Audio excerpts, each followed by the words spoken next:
యేసయ్య పరిశుద్ధ నామంలో మీ అందరికీ వందనాలు తెలియజేస్తున్నాం. లేఖన భాగాన్ని చదువుకొని విశ్వాసంలో మనం ముందుకు కొనసాగుదాం. యాకోబు రాసిన పత్రిక 3వ అధ్యాయం 2వ వచనంలో ఈ మాటలు వ్రాయబడి ఉన్నాయి. యాకోబు రాసిన పత్రిక 3వ అధ్యాయం 2వ వచనంలో ఈ మాటలు వ్రాయబడి ఉన్నాయి. అనేక విషయములలో మనమందరము తప్పిపోవచ్చున్నాం. ఎవడైనా మాట యందు తప్పిన ఎడల అట్టివాడు లోపము లేనివాడై తన సర్వ శరీరమును స్వాధీనపరచుకొన శక్తి గలవాడు అగును. ప్రార్థన. కృపా సత్య సంపూర్ణుడు అయిన మా తండ్రి, గనుడా మహోన్నతుడా సర్వాధికారి, మాట ఇచ్చి నెరవేర్చువాడా, విశ్వాసమునకు కర్త కొనసాగించువాడైన నజరేడైన యేసయ్య నీకు వందనాలు, కృతజ్ఞతలు మేము చెల్లిస్తున్నాం. మీ సన్నిధిని మాకు తోడుగా ఉంచండి. లేఖనాలు చదువుకున్నాం, వింటున్న బిడ్డలను ఆశీర్వాదకరంగా మార్చండి. దీవించుము, కృపచూపుము, విశ్వాసంతో నింపి నూతనపరచు, సరిచేసి బలపరిచి ఆశీర్వదించుమని యేసు ప్రభు నామమున అడుగుచున్నాం తండ్రి. ఆమేన్. ప్రభునందు ప్రియ సహోదరి సహోదరులరా, యేసుక్రీస్తు ప్రభు యొక్క సహోదరుడిగా పిలువబడుతున్న యాకోబు చెదిరిపోయిన ఇశ్రాయేలుల 12 గోత్రాల వారికి ఈ పత్రికను రాస్తూ మాట్లాడుతున్న మాట మనం చదువుకున్నాం. యాకోబు గారు రాసినటువంటి ఆ పత్రికలో 3వ అధ్యాయంలో 2వ వచనాన్ని మనం చదువుకున్నాం.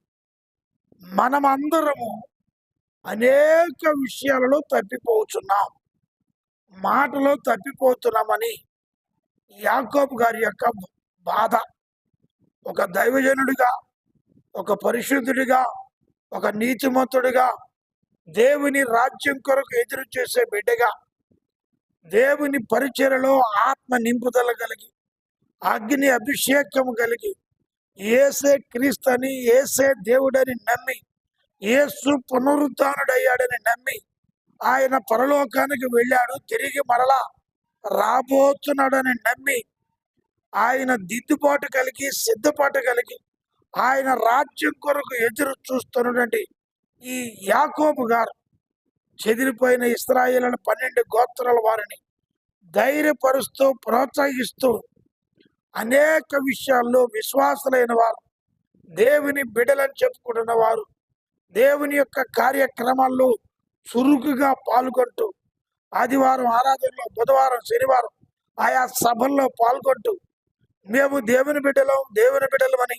ఈ లోకంలో సగర్వంగా చెప్పుకుంటూ ఎంతగానో ఎదుగుతూ బలపడుతున్నటువంటి ఆ బిడ్డలను ఉద్దేశించి యాకోబు గారు మాట్లాడుతున్న మాట ఏమిటంటే మనమందరము అన్న మాట ఆయన వాడుతున్నాడు. ఇన్క్లూడ్ యాకోబు అన్నమాట.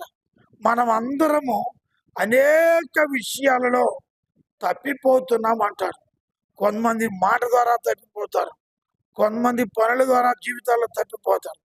అలా బైబిల్ గ్రంథంలో తప్పిపోయి నష్టపోయినటువంటి వ్యక్తులను ఈరోజు నేను మీకు జ్ఞాపకం చేస్తున్నాను. కాబట్టి అనేక విషయాల్లో మానవులను అలా తప్పిపోతున్నాం. అలా తప్పిపోయినట్టు అనుభవం కలిగిన వ్యక్తులను నేను మీకు ఇప్పుడే జ్ఞాపకం చేస్తున్నాను. యేసుక్రీస్తు ప్రభువారు మరి శరీరధారిగా ఉన్న దినాల్లో శాస్త్రులు పరిచయాలు ఆయన దగ్గరకు వచ్చినప్పుడు వాళ్ళు అనుకున్నారు, యేసు ప్రభువారు సుంకరులతోటి పాపులతోటి వెళ్ళి భోజనం చేస్తున్నాడు, వాళ్ళు సుంకరులు పాపులు కదా, మనం నీతిమంతులం కదా అనుకుంటున్నా వారితో ఆయన 3 ఉపమానాలు చెప్పాడు. ఒకటి, తప్పిపోయిన గొర్రె గురించి ఉపమానం చెప్పాడు. పోగొట్టుకున్న వెండి నాణ్యాన్ని గురించి ఉపమానం చెప్పాడు. 3వ ఉపమానంలో మనం తప్పిపోయిన కుమారుడు అంటాము. అక్కడ బైబిల్ గ్రంథంలో ఆయన చెప్పిన ఉపమానంలో ఒక తండ్రి ఉన్నాడు, లేదా ఒక మనుషుడు ఉన్నాడు. ఆ మనుషునికి 2 కుమారులు ఉన్నారు, చిన్నవాడు పెద్దవాడు అని మాటలే వ్రాయబడినాయి. పెద్దవాడు తండ్రి మాట జవదాటక పొలములో పనిచేస్తూ తండ్రి అడుగుజాడల్లో నడుస్తున్నాడు. చిన్నవాడైనటువంటి కుమారుడు తినటం తిరగటం తప్ప పని పాట లేక సోమరిగా తండ్రి ఇంట్లో పడి ఉన్నాడు. ఒకానొక సమయం వచ్చినప్పుడు ఆ చిన్న కుమారుడు తండ్రి దగ్గరకు వచ్చి, తండ్రి నా ఆస్తిని నాకు పంచి ఇవ్వు అని అడిగాడు. తండ్రి వద్దు అని చెప్పాడు. అన్న వద్దు అని చెప్పాడు. పెద్దవాళ్ళు చెప్పారు. ఎవరు చెప్పినా వినక తండ్రి మీద అలిగి కోప్పడి తండ్రిని బలవంత పెట్టినందువల్ల తండ్రి తన ఆస్తిని తన ఇద్దరు కుమారులకు సమానంగా పంచి ఇచ్చినప్పుడు ఆ చిన్న కుమారుడు ఆస్తి అంతయు సమకూర్చుకొని కొన్ని రోజుల తర్వాత తండ్రిని విడిచి దూర ప్రాంతాలకు వెళ్ళిపోతాడు. అక్కడ బైబిల్లో రాయబడి ఉంది, అతడు దూర ప్రాంతాలకు వెళ్ళి దుర్వ్యాపారం చేసి అనేక రకరకాలైన స్నేహాలకు అలవాటు పడి, తాగుడికి అలవాటు పడి, వ్యభిచారానికి అలవాటు పడి, పేకాటకు అలవాటు పడి, అమ్మాయిలకు అలవాటు పడి, లోకానికి అలవాటు పడి, వ్యాపారం చేసి నష్టపోయి, దుర్వ్యాపారం చేసి నష్టపోయి, ఎంతగానో యాతన పడుతూ వేదన చెందుతూ భోజనం లేక, తినటానికి తిండి లేక, నిద్ర లేక, వస్త్రాలు సరిగా లేక ఎంతగానో వేదన చెందుతూ అలమటిస్తున్నటువంటి సందర్భాన్ని గుర్తు చేస్తున్నది. లూకాసు వార్త 15వ అధ్యాయం 16వ వచనం దగ్గర నుండి మనం చదవగలిగితే ఈ మాటలు మనకు కనపడతాయి. వాడు పందులు తిని పొట్టుతో తన కడుపు నింపుకొన ఆశపడిన గాని ఎవడును వానికి ఏమీ ఇయ్యలేదు. 18వ వచనంలో, నేను లేచి నా తండ్రి యొద్దకు వెళ్ళి, తండ్రి నేను పరలోకమునకు నీకు విరోధముగా నీ ఎదుట నేను పాపము చేసి తిని అని అతడు ఒప్పుకుంటాను అంటున్నాడు. ఈ 2 వచనాల్లో ఏమి రాయబడి ఉన్నది అంటే, అతడు ఆకలితో అలమటించిపోతున్నప్పుడు, ఎవరు భోజనం పెట్టలేనప్పుడు, ఎవరు సహకరించలేనప్పుడు పందులు మేపే యజమాని దగ్గరకు వెళ్ళి ఆ పందులను మేపుతూ ఉంటే భోజనం దొరికిద్దని ప్రయత్నాలు చేస్తే ఆ ప్రయత్నం కూడా సఫలీకృతం కాలేదు. కారణం ఏమిటి? తండ్రిని విడిచి తప్పిపోయాడు. ప్రేమ కలిగిన కుటుంబాన్ని విడిచి తప్పిపోయాడు. అందరూ కూడా చిన్నయ్య గారు అని పరిచర్య చేసేవాడు. కాలు కింద పెట్టకుండా ఆ యొక్క తండ్రి ఇంటిలో పరిచర్య చేసేవాళ్ళు, ఎంతగానో గౌరవించేవాళ్ళు. ఘనత కలిగిన కుటుంబంలో ప్రేమ కలిగిన కుటుంబాన్ని, విలువ కలిగిన కుటుంబాన్ని, మర్యాద కలిగిన కుటుంబాన్ని, బలమైన కుటుంబాన్ని, ప్రార్థన కుటుంబాన్ని, శక్తివంతమైన కుటుంబాన్ని విడిచిపెట్టి తప్పిపోయి దూర ప్రాంతానికి వెళ్ళిపోయి అష్ట కష్టాలు ఏరి కోరి కష్టాలు కొని తెచ్చుకున్నటువంటి కుమారుడే చిన్న కుమారుడు. తప్పు తెలుసుకున్నాడు. తిరిగి తండ్రి దగ్గరకు వచ్చాడు. తండ్రి కాళ్ళ మీద పడ్డాడు. క్షమాపణ కోరుకున్నాడు. తండ్రి పని వాళ్ళని పిలిచి విందు చేసి, ఏమండి దూడను కోసి, ఉంగరం పెట్టి, వస్త్రాలు తొడిగి, చెప్పులు తొడిగి పెద్ద పండగే చేసుకున్నాడు. పెద్ద కుమారుడు వచ్చి చూసినప్పుడు పండగ వాతావరణం కనపడుతుంది. పని వాళ్ళని పిలిచి అడిగితే, నీ తమ్ముడు వచ్చాడయ్యా, నీ తండ్రి పండగ చేసుకుంటున్నాడు అన్నాడు. అప్పుడు పెద్ద కుమారుడు అలిగి ఇంటికి రాకపోతే తండ్రి వెళ్ళి పెద్ద కుమారుని బతిమలాడితే, నీ తమ్ముడు తప్పిపోయి దొరికాడు, చనిపోయి తిరిగి లేచాడని చెప్పినప్పుడు ఆ పెద్ద కుమారుడు అలిగి ఇంట్లోకి రాకుండా బయటే నిలబడతాడు. గమనించారా దేవుని వాక్యాన్ని? యేసు ప్రభువు చెప్పిన ఉపమానంలో ఎవరు తప్పిపోయాడు? తప్పిపోయిన చిన్న కుమారుడు తప్పు తెలుసుకొని తండ్రి దగ్గరకు వచ్చాడు. తండ్రి దగ్గర ఉన్న పెద్ద కుమారుడు నా తమ్ముడు వచ్చాడని సంతోషపడక, ఆనందపడక, ఒక పాపి మారు మనసు పొందాడని సంతోషపడక, అతని ఇంట్లోకి రాక అలిగిపోయి బయట కూర్చున్నాడు. ఈ తప్పిపోయిన అనుభవంలో పెద్ద కుమారుడిదా, చిన్న కుమారుడిదా? ఈ అనుభవాల్లో నువ్వు ఎవరిని కలిగి ఉన్నావు? ఇదే యాకోబు అంటున్నమాట. మనం అందరం కూడా అనేక విషయాల్లో తప్పిపోతున్నాం. తండ్రి యేసు ప్రభు వారికి గుర్తుగా ఉన్నాడు. అన్న సీనియర్ విశ్వాసికి గుర్తుగా ఉన్నాడు. మనం దేవుని సన్నిధిలో ఒక పాపి మారు మనసు పొందినప్పుడు సంతోషపడి ఆనందించాలి. అలా కాకుండా అలిగి సనిగి దేవునికి దూరం అయిపోతే మనం తప్పిపోయిన జాబితాలో ఉంటామని దేవుడు మనతో మాట్లాడుతున్నాడు. ప్రియ వాక్యాన్ని వింటున్న సహోదరి, నీవు కూడా పెద్ద కుమారులాగా తప్పిపోయావా, చిన్న కుమారులాగా తప్పిపోయావా? ఎలా ఉన్నావు? దేవుడు క్షమించే దేవుడు, దేవుడు ప్రేమ కలిగిన వాడు. తప్పు తెలుసుకొని తండ్రి దగ్గరకు నీవు వచ్చినప్పుడు నిన్ను దేవుడు దీవిస్తాడు. రెండవదిగా, తప్పిపోయిన అనుభవం కలిగినటువంటి వ్యక్తిని, రెండో వ్యక్తిని మనం బైబిల్ గ్రంథంలో ఎవరినో చూడొచ్చు. ఏంటి? యోనా గ్రంథం 1వ అధ్యాయం 10వ వచనాన్ని మనం బైబిల్ గ్రంథంలో చూడగలం. బైబిల్ గ్రంథంలో యోనా గ్రంథం 1వ అధ్యాయం 10వ వచనంలో, తాను యెహోవా సన్నిధిలో నుండి పారిపోవుచున్నట్టు అతడు ఆ మనుషులకు తెలియజేసి ఉండెను కనుక వారు ఆ సంగతి తెలుసుకొని మరింత భయపడి. తప్పిపోయిన అనుభవం కలిగిన వ్యక్తి యాకోబు గారు చెప్పినట్లుగా మనమందరము అనేక విషయాల్లో తప్పిపోతున్నాం అన్నాడు. తప్పిపోయినటువంటి రెండవ వ్యక్తి ప్రవక్తగా పిలువబడుతున్నటువంటి యోనా గారు.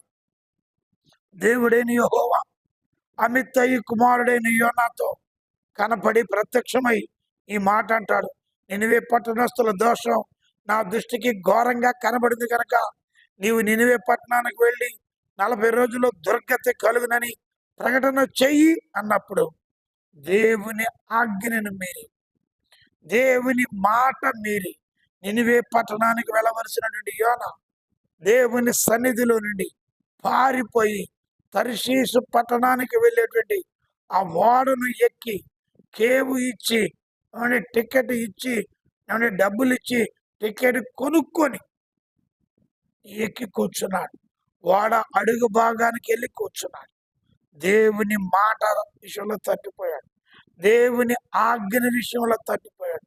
ఫలితం ఏంటో తెలుసా?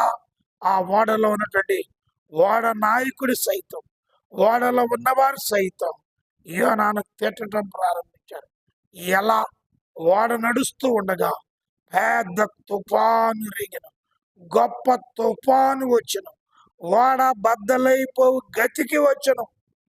మనం ఎప్పుడైతే దేవుని విషయంలో తప్పిపోతామో, విశ్వాసమని జీవిత నావ ఓడ ఏమవుతుంది తెలిసిన? బద్దలైపోయే స్థాయికి వస్తాయి. కొన్ని జీవితాలు ఎందుకు బద్దలైపోతున్నాయి? కొన్ని జీవితాలు ఎందుకు విడాకులు దాకెళ్తున్నాయి? కొన్ని జీవితాలు ఎందుకు నిరాశతో కూడుకున్నాయి? కొన్ని జీవితాలు ఎందుకు సమాధానం లేకుండా ఎందుకు జరుగుతున్నాయి అంటే దానికి కారణం దేవుని విషయంలో, ఆజ్ఞ విషయంలో నీవు నేను తప్పిపోతున్నాం. దేవుని గురించి తప్పిపోయినప్పుడు, దేవుని ఆజ్ఞల గురించి తప్పిపోయినప్పుడు, ప్రార్థన నుంచి తప్పిపోయినప్పుడు, సన్నిధి నుండి తప్పిపోయినప్పుడు నీవు తీవ్ర నష్టపోతావు. ఇదిగో యోనా దేవుని మాట వినక తప్పిపోయినందువల్ల, ఓడ ఎక్కినందువల్ల తనను బట్టి, యోనాను బట్టి ఓడలో ఉన్న వారికి ప్రమాదం ఏర్పడను. నీ కుటుంబంలో ఒకడు తప్పిపోతే కుటుంబానికి ప్రమాదం, సంఘంలో ఒకడు తప్పిపోతే సంఘానికి ప్రమాదం, సమాజంలో ఒకడు తప్పిపోతే సమాజానికి ప్రమాదం, దేశంలో ఒకడు తప్పిపోతే దేశానికే ప్రమాదం. నీకున్న ప్రమాదం ఎవరు తప్పిపోతే వచ్చిందో నువ్వు గుర్తెరుగున్నావా? యోనా ఉన్నందువల్ల ఓడ బద్దలైపోయి స్థాయికి వచ్చినప్పుడు ఓడలో ఉన్న సరుకులన్నీ కూడా నేల మీద పడేస్తున్నారు. ఓడలో ఉన్న సరుకులని బహుశా పెళ్లికి తీసుకెళ్తున్నారేమో, పుట్టినరోజుకి తీసుకెళ్తున్నారేమో, ఏదైనా ఇంకో ఫంక్షన్కి మందులు తీసుకొని వెళ్తున్నారేమో. గమనించారా? ఒక వ్యక్తి వల్ల ఆ ప్రయాణికులు ఇబ్బంది పడుతున్నారు, నష్టపోతున్నారు. పెద్ద తుఫాను వచ్చింది, పెద్ద గాలి వచ్చింది, ఓడ బద్దలైపోయే స్థాయికి వచ్చింది. వారి దేవుళ్ళకి, దేవతలకి వీళ్ళు ప్రార్థనలు చేస్తున్నారు. ఓడ నాయకుడు అంటున్నాడు, ప్రార్థన చేసుకోండి అంటున్నాడు. ఈయన మాత్రం ప్రశాంతంగా ఓడ అడుగు భాగానికి వెళ్ళి సరుకులున్న కాడ గాఢ నిద్రపోతున్నాడు. నాయకుడు వచ్చి, ఓయి నిద్రపోతావు, నీకేమొచ్చింది? లే, మనం నశించిపోతున్నాం, నువ్వు నీ దేవునికి ప్రార్థన చేయమన్నాడు. ఒక అన్యుడు ఒక దేవుని బిడ్డను నిద్రపోతా అని తిడతాం. కారణం ఏంటి? తప్పిపోయాడు యోనా. దేవుడు పెద్ద తుఫాను పంపించి నష్టాన్ని కలిగజేశాడు. వాక్యాన్ని వింటున్న తమ్ముడు, సహోదరి, నా తల్లి, వాక్యం అంటున్నది, యాకోబు గారు మాట్లాడుతున్నారు, మనము అందరము అనేక విషయాల్లో తప్పిపోతున్నాం. ఇగో యోనా ఆజ్ఞన విషయంలో తప్పిపోయాడు, దేవుని సన్నిధి తప్పిపోయాడు. వాళ్ళు అడుగుతున్నారు, నువ్వెవరివి? నన్ను బట్టి వచ్చిందని నువ్వు చెబుతున్నావు, అసలు నువ్వెవరివి? ఎక్కడి నుంచి వచ్చావు? యాడికి వెళ్తున్నావంటే యోనా లేచి యోనా తన చరిత్ర అంతా చెప్తుంటాడు. దేవుని సన్నిధిలో నుండి నేను పారిపోతున్నాను, నేను దేవుని సేవకునని చెప్పాడు. గమనించారా? దేవుని ఆజ్ఞని విడిచి తప్పిపోతున్నా యోనా ప్రమాదంలో పడ్డాడు. యోనాను బట్టి మిగిలిన వాళ్ళందరూ ప్రమాదంలో పడ్డాడు. నీవు నేను ఎలా ఉన్నాం? తప్పిపోయినటువంటి చిన్న కుమారులాగా ఉన్నామా? యోనాలాగా ఉన్నాం. యెషయా గ్రంథకర్త మాట్లాడుతున్నాడు, 53వ అధ్యాయంలో మాట్లాడుతున్నాడు. ఏమని మాట్లాడుతున్నాడు? యెషయా గ్రంథం 53వ అధ్యాయం 6వ వచనంలో, మనమందరము గొర్రెల వలె త్రోవ తప్పిపోతుంది. ఆదాము అవలు తప్పిపోయినందువల్ల మానవ జాతి కూడా తప్పిపోయింది. పాపములోను అపరాధముల చేతను చచ్చిపోయి జీవ మార్గములో నుంచి తప్పిపోయాం, యేసయ్య మార్గంలో నుంచి తప్పిపోయాం, రక్షణ మార్గం తప్పిపోయాం, సత్య మార్గం తప్పిపోయాం. ఈ లోక మార్గంలో ప్రయాణిస్తూ నరకానికి వెళ్ళే మార్గంలో ఉన్నాం. పరలోకానికి పోయే మార్గం, జీవ మార్గం తప్పిపోయాం. ఆ తప్పిపోయిన మార్గాన్ని సరిచేసి ఆయన మార్గంలోనికి, ఏసే మార్గం, ఏసే సత్యం, ఏసే జీవమని ప్రకటించినట్లుగా, యోహాను 14:6లో ప్రకటించినట్లుగా యేసు ప్రభువారు మనకు మార్గాన్ని చూపించడానికి శిలువ మరణ పునరుద్ధానాల ద్వారా ఆయన మనను సరైన దారిలో నడిపించడానికి వచ్చాడు. ఆయన మార్గంలో నడుద్దాం. తప్పిపోయిన కుమారుడిగా ఉండకుండా, తప్పిపోయిన యోనాలాగా ఉండకుండా, తప్పిపోయిన గొర్రెలాగా ఉండకుండా యేసు దగ్గరకు వచ్చి ఆయన మార్గంలో నడిస్తే నీవు దీవించబడతావు, నీ కుటుంబం దీవించబడుతుంది, నీ బిడ్డలు దీవించబడతాడు. యేసే మార్గం, ఆయన మార్గంలో నడువు. నీ ముందు ఆశీర్వాదాలు ఉన్నాయి. దేవుడి మాటలు దీవించి ఆశీర్వదించును గాక. ఆమేన్. ప్రార్థన చేసుకుందాం. ప్రేమామూర్తువైన తండ్రి, మార్గమైన దేవానికి వందనాలు. యాకోబు చెప్పినట్లుగా మనమందరం అనేక విషయాల్లో తప్పిపోతున్నాం అన్నట్టుగా, తప్పిపోయిన కుమారుడు తప్పు తెలుసుకొని తిరిగి తండ్రి ఇంటికి వచ్చినప్పుడు నువ్వు క్షమించినట్లు, పెద్ద కుమారుడు నాయన అలిగి వెళ్ళిపోయినట్లుగా మేము ఉండక, నాయన తప్పు తెలుసుకొని క్షమాపణ అడిగి నిన్ను హత్తుకునే బిడ్డలుగా ఉంటాడు. సహాయం చేయి. గొర్రెల వలె త్రోవ తప్పిపోయిన మా కొరకు, మా పాపాల నిమిత్తం సమాధి చేయబడి పునరుద్ధరణుడై తిరిగి లేచిన దేవుడవు గనక మేమందరము వాక్య వింటున్న బిడ్డలు యేసయ్య మార్గమని, యేసయ్య మార్గంలో నడిచి దీవెన పొందేలా ఆశీర్వదించి కృప చూపమని యేసుక్రీస్తు ప్రభు శక్తి కలిగినాము. ప్రార్థన ముగించి ఆశీర్వదించి అడిగి వేడుకొంటున్నాం తండ్రి. ఆమేన్. తండ్రి అయిన దేవుని ప్రేమ, కుమారుడైన యేసు కృప, పరిశుద్ధాత్మ దీవెన మీ అందరికి తోడై ప్రభు నడుపును గాక. ఆమేన్.